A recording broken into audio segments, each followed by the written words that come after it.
용담골 계곡에 다시 짙은 안개가 내려앉았어요. 이무기 강철이가 승천에 실패했던 절벽 아래 사라진 줄 알았던 기운이 다시금 꿈틀대고 있었죠.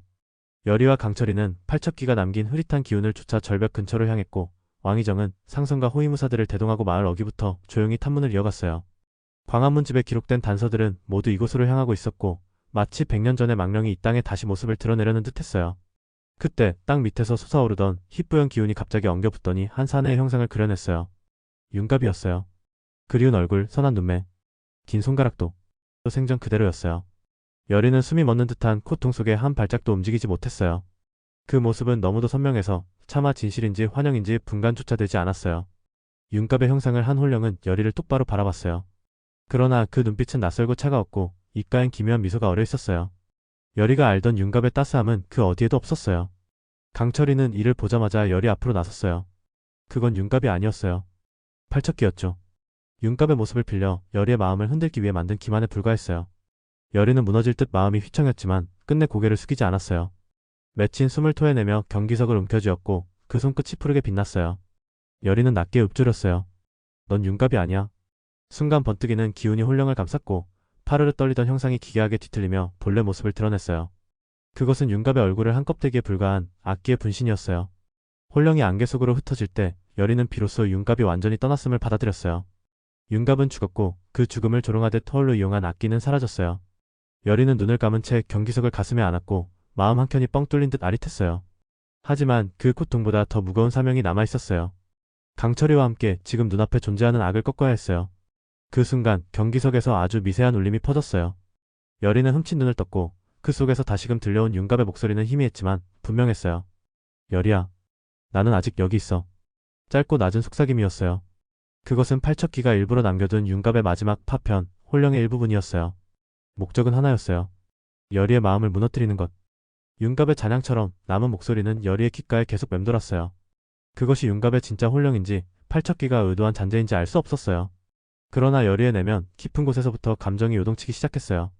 무녀로서 의무와 사랑하는 이를 지키지 못했다는 죄책감이 뒤섞여 그녀를 더욱 단단하게 만들어 주었어요. 절벽 아래로 이어진 깊은 골짜기에는 오래된 동굴이 하나 숨겨져 있었어요. 여리와 왕의정 일행은 광화문집에 적힌 문장을 따라 동굴 입구를 찾았고 그 안에는 맹청의 잔당들과 팔척기가 모시는 기괴한 제단이 펼쳐져 있었어요. 제단 중앙에는 피와 기름이 뒤섞인 흔적들이 보였고 무녀들이 쓰던 고서와 도구들이 훼손된 채 재물처럼 널려 있었어요. 그 중심에는 팔척기가 깃든 풍선이 있었어요. 그의 눈빛은 이미 인간의 정을 지운 지 오래된 듯 말 한마디 없이 주변의 온도를 얼어붙게 만들었어요. 여리를 보자 그는 천천히 입꼬리를 말아 올렸어요. 오랜만이구나. 넙덕의 피. 그는 이름 대신 피를 불러냈고 마치 오래전부터 그녀를 기다린 듯한 기운을 내뿜었어요. 여리는 한치의 망설임도 없이 무녀북을 단단히 여미고 동굴 안으로 들어섰어요.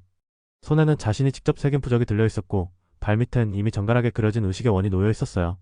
여리는 부적을 피워 올리며 짧은 주문을 읊었고 붉은 연기가 돌기 시작했어요. 그 연기는 제단 전체를 휘감으며 팔척기의 기운을 차단하기 시작했죠. 강철은 그 기운을 감지하고 여리 옆에 섰어요. 그의 손에는 야광주가 다시금 푸르게 빛나고 있었고 몸에서 이무기의 기운이 고조되고 있었어요. 둘 사이의 격돌은 곧 시작되었고 강철과 팔척기는 눈빛 한번 주고받지 않은 채 날카롭게 맞붙었어요. 손짓 하나에도 기운이 부딪혀 동굴의 벽면이 울렸고 땅이 갈라질 듯 진동했어요. 그러던 중 팔척기가 외쳤어요. 왕의정, 내가 알고 있는 진실은 그 반의 반도 아니다. 나는 왕실이 만든 그림자다. 그 목소리는 단순한 허세가 아니었어요.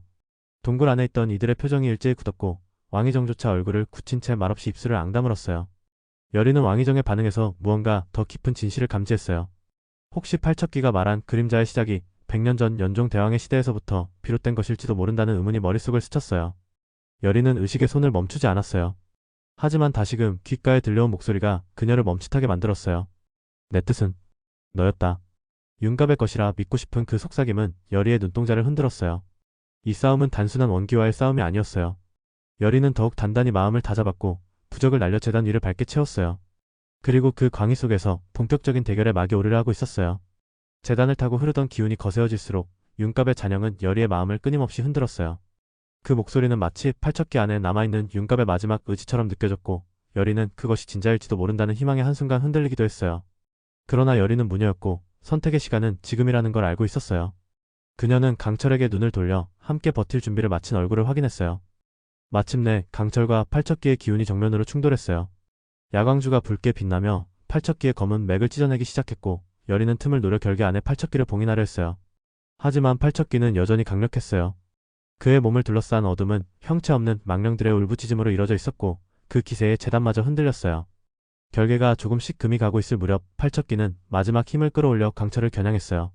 이무기인 강철조차 중심을 잃을 만큼의 위력이었고 그의 몸이 재단 한켠으로 튕겨져 나갔어요.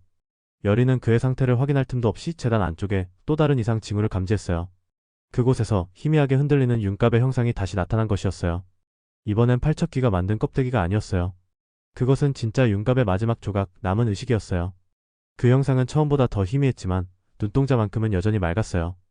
열이는 눈을 크게 뜬 채 그를 바라봤고 윤갑은 천천히 입을 열었어요. 열이야, 이 싸움을 멈추지 마. 그리고 날 구하려 하지 마라. 넌 살아야 해. 그 짧은 말에 열이의 심장이 덜컥 내려앉았어요. 윤갑이 살아있지 않다는 현실을 다시금 깨닫게 하는 동시에 그가 마지막까지 열이를 걱정하고 있다는 사실이 가슴을 저며왔어요. 그 순간 열이는 알았어요.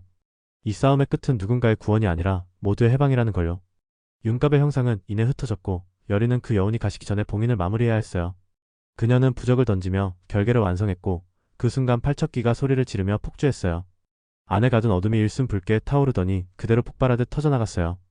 바위가 무너지고 재단이 쪼개졌으며 그 파편 속에서 무너져 내린 강철의 몸이 발견되었어요. 그는 온몸이 갈라지고 야광주는 금이 간 채 어깨 아래로 굴러가 있었어요. 의식을 잃은 강철을 안고 동굴 밖으로 나선 열이는 가슴이 무너져 내릴 듯 아팠어요. 이대로 그를 잃을 수도 있다는 공포에 숨이 막혔어요. 하지만 손끝에 남은 기운은 그가 완전히 사라지지 않았음을 알려줬어요. 열이는 울음을 참으며 손에 남은 경기석의 빛을 강철에게 옮겼어요. 작은 희망이 그의 가슴 언저리에서 다시금 뛰기 시작했어요. 그리고 그 순간 열이의 눈가에 맺혔던 눈물이 경기석 위로 툭 떨어졌고 작게 떨리던 강철의 손끝이 아주 미세하게 움직였어요. 왕의정은 무너진 동굴 안을 천천히 둘러봤어요. 팔척기의 흔적은 사라졌고 재단의 어둠도 걷혔어요. 하지만 마음은 복잡했어요. 팔척기가 마지막으로 외친 왕실이 만든 그림자라는 말은 쉽게 떨칠 수 없는 찜찜함을 남겼어요. 상선이 다가와 조심스레 말을 건넸지만 왕의정은 아무 말 없이 동굴 안쪽을 응시했어요. 아직 끝나지 않았다는 직감이 짙게 감돌았어요. 그 기운은 분명히 말하고 있었어요. 진실의 뿌리는 여전히 땅속 어딘가에 남아있다는 것을요. 윤갑의 마지막 형상은 열이의 눈 속에 깊이 남았어요. 진혼의 끝자락 그는 열이에게 말하고 있었어요. 나는 너의 믿음을 원했던 것이다라고. 열이는 경기석을 품에 안은 채 더는 흔들리지 않겠다는 결의를 다졌어요. 팔척기는 가뒀지만 윤갑의 혼은 아직 끝난 게 아니었어요. 그리고 이 어둠의 본질은 생각보다 훨씬 더 깊고 거대한 무언가였어요. 다음 날이 되자 강철은 천천히 눈을 떴어요. 곁에서 밤을 지새운 열이는 흠칫 놀라며 손을 맞잡았어요. 강철은 멍한 눈으로 열이를 바라보다가 서서히 미소 지었어요. 죽는 줄 알았지. 그의 말에 열이는 울컥했지만 꾹 참고 고개를 끄덕였어요. 그러나 그녀의 손은 어느 때보다 단단히 그를 붙잡고 있었어요. 그들이 동굴을 떠나는 순간 멀리서 누군가 그들을 지켜보고 있었어요. 짙은 회색갓을 눌러쓴 인물은 팔척기가 사라진 자리에 조용히 무릎을 꿇었어요. 그리고 그 자리에 낡은 호패 하나를 꺼내 조심스레 놓았어요. 아주 오래전 왕실에 의해 버려졌던 또 다른 악기의 이름이 거기에 적혀 있었어요. 전설은 사라진 줄 알았지만 여전히 이 땅 어딘가에는 어둠이 숨쉬고 있었어요. 그리고 이제 그 어둠이 다시 고개를 들려하고 있었어요. 열이와 강철 그리고 왕의정은 진짜 싸움의 시작 앞에 다가서고 있었어요. 구독과 좋아요 눌러주세요. 감사합니다.